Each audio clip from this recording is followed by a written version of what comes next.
Good evening po, Omlodet. It's me again, Jen Verlo M. Cantera, taga Ten Sigala. Ang tatalakayin ko naman ngayon, it's all about socio-cultural. So, explain ko din kung ano yung mga mabuting epekto at masamang epekto nito sa ating ekonomiya o sa ating globalisasyon. So yeah, let's start. So first is ano nga ba ang socio-cultural?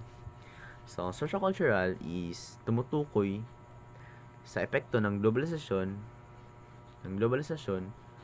sa mga aspeto ng lipunan at kultura ng mga bansa at komunidad. So, I explain first the socio-cultural. So, ang socio-cultural daw is yung mga ay epekto ng globalisasyon is yung mga paglawak ng mga kultura at iba't ibang paniniwala. Like for example, yung during Spanish era dito sa Pilipinas, yung pag-adapt natin ng Catholic na kultura o na paniniwala galing kay Magellan yung pagdating niya sa Pilipinas, since yung mga tao dito sa Pilipinas is mostly yung mga Muslim or yung mga Islam. Pagdating ni Magellan dito is napalawak niya yung culture ng mga Catholic, the way they pray, yung mga pangoros, yung mga ganyan. Like yun.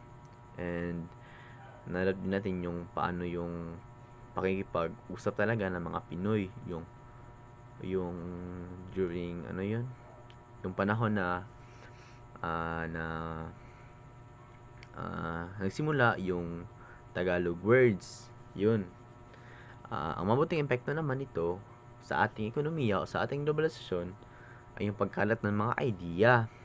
Since yun nga, like habang tumatagal, yung epekto ng socio-cultural is sa iba't ibang panig ng mundo, sa iba't ibang panig ng bansa, mas napapalawak yung paniniwala, yung mga gawi, yung mga kultura nila, at mas napaparami nila yung at mas nakaka-explore yung mga tao sa iba't ibang perspektibo ng kunyari ikaw ay isang Muslim, kung ano yung mga perspektibo nyo sa mga pagkain, yung mga ganun. Diba, since yung mga Muslim is bawal magkain ng mga pork, bawal magkain ng mga dugo. Like and yung mga Catholic is walang bawal, pero may yung mga kasalan nila na mas bongga, yung mga ganun. And dala ko naman tayo sa masamang epekto ng socio-cultural. So, ang masamang epekto ng socio-cultural ay yung pagbabahagi-bahagi ng mga tao sa isang komunidad o sa isang ekonomiya o globalisasyon o ekonomiya. Yung like for example, yung mga 'di ba, yung mga iba't ibang kultura, yung iba't ibang relihiyon, kunyari Muslim, Kristiyano, yung mga ganun, yung mga nag-aaway-away sila minsan kasi like nagdedebatehan sila kung ano nga ba yung mas nauna, yung yung original daw na Diyos, yung mga ganun. Pero sa totoo naman talaga is isa na naman talaga yung Diyos natin.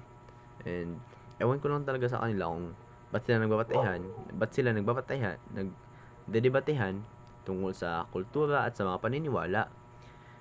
Siguro may pagkakaiba lang talaga yung the way they pray, the way yung mga kinakain nila, at yun lamang. And mas papalawakin ko yung masamang epekto ng socio-cultural, like yung since may iba't iba silang paniniwala, pag nakikita nila yung mga medyo may ano din to dito may mga unfair treatment, like for Muslims, or like kunyari mga Philam, yung mga ganun, yung mga Philam, yung mga maitim yung kulay, parang may discrimination din yung mga tao doon kasi binibase nila sa kulay ng mga ng tao. Like for example, yung paglinya, mas inuuna nila yung mga puputi, like ganon. And yun, sa tingin ko naman is yun lamang po. Yun na lang yung about knowledge ko dun sa social cultural. So yun lamang po. Maraming salamat. Thank you.